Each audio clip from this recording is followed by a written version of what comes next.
আমাদের প্রধান উপদেষ্টা ডক্টর মোহাম্মদ ইউনূস আমাদের বাংলাদেশে তার পা রেখেছেন, তখনই সাথে সাথে তিনি আমাদের ডেকে বলেছেন যে তোমরা বাংলাদেশের প্রত্যেকটি জায়গায়, হসপিটালে বা যেই যে জায়গায় আমাদের যে ভাইরা যারা শহীদ হয়েছেন, যারা আহত হয়েছেন, তাদের কাছে যাও, তোমরা খোঁজ নাও এবং এটার একটা কমপ্লিট লিস্ট করে আমাদেরকে দাও, যেন এই যে মানুষগুলো রয়েছে যাদের এখন এই অবস্থা, তাদের কারণেই তো আজকে বাংলাদেশে আমরা মুক্ত একটি নিঃশ্বাস নিতে পারছি। তো তিনি বলেছেন যে অবশ্যই ওই মানুষগুলোর প্রায়োরিটি আমাদের সবার আগে। আমরা রাষ্ট্র গঠনে যাব ওই মানুষগুলোর খোঁজ খবর নেওয়ার পরে, আমাদের লিস্টটি গঠন করার পরে। সেই জায়গা থেকে আজকে আমরা ঢাকা মেডিকেলে এসেছি। আমাদের সমন্বয়ক টিমের বিভিন্ন অংশ বিভিন্ন জায়গায় অলরেডি যাওয়া শুরু করেছেন এবং যাবেন।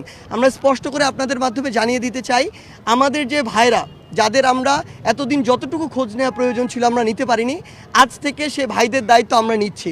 সে ভাইদের দায়িত্ব এই রাষ্ট্র নিবে, কারণ আজকে তাদের এই অবস্থা শুধুমাত্র এই রাষ্ট্র বিনির্মাণের এই যে যুদ্ধ হয়েছে সেই যুদ্ধে অংশগ্রহণ করার জন্য।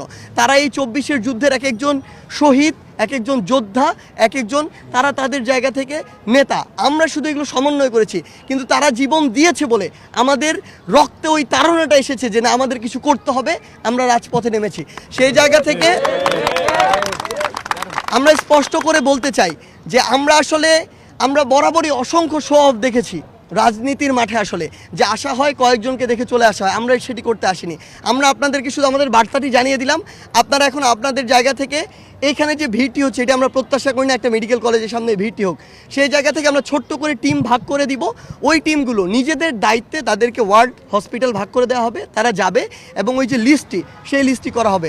অর্থাৎ আমরা আমাদের কাজও করতে চাই, আবার ওখানে যারা রয়েছে আমাদের ভাইয়েরা বোনেরা, তাদের যেন কোনো অসুবিধা না হয়, হসপিটালের জন্য পরিস্থিতি খারাপ না হয়, সেটিও আমাদের লক্ষ্য রাখতে হবে।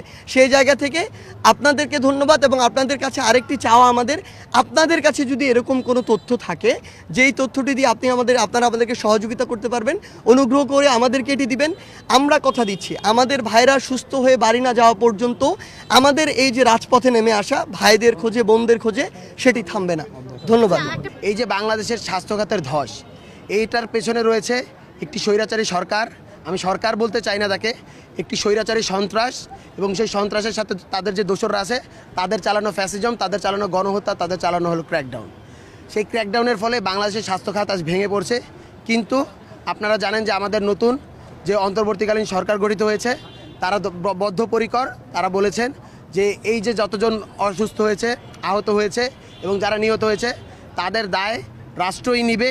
এবং সেই সাথে যত দ্রুত সম্ভব যারা আহত রয়েছেন তাদেরকে প্রয়োজনে হলো গিয়ে সিএমএইচ অথবা যদি প্রয়োজন হয় বিদেশি নিয়েও যদি ভালো ট্রিটমেন্টের দরকার হয়, সেই ব্যবস্থা, উন্নত চিকিৎসার ব্যবস্থা তারা করবেন।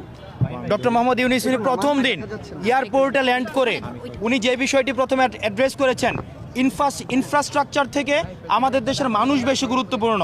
আমাদের দেশের মানুষ যেহেতু বেশি গুরুত্বপূর্ণ, উনি প্রথম দিনই বলেছেন যারা এই গণ আন্দোলনে, আমাদের গণ অভ্যুত্থানে এই স্বৈরাচার ফেসিবাদী সরকারকে পতন করতে গিয়ে যারা আহত হয়েছে, যারা নিহত হয়েছে, বিশেষ করে যারা নিহত হয়েছে তাদেরকে জাতীয় বীরের মর্যাদা দেওয়া হবে। এবং যারা আহত হয়েছে, আমরা আজকে হসপিটালে যখন গিয়েছি দেখেছি আমাদের একটা হসপিটালে করুণ একটি চিত্র, একটি মধ্যযুগীয় কায়দায় এভাবে নির্যাতন করা হয়েছে কিনা।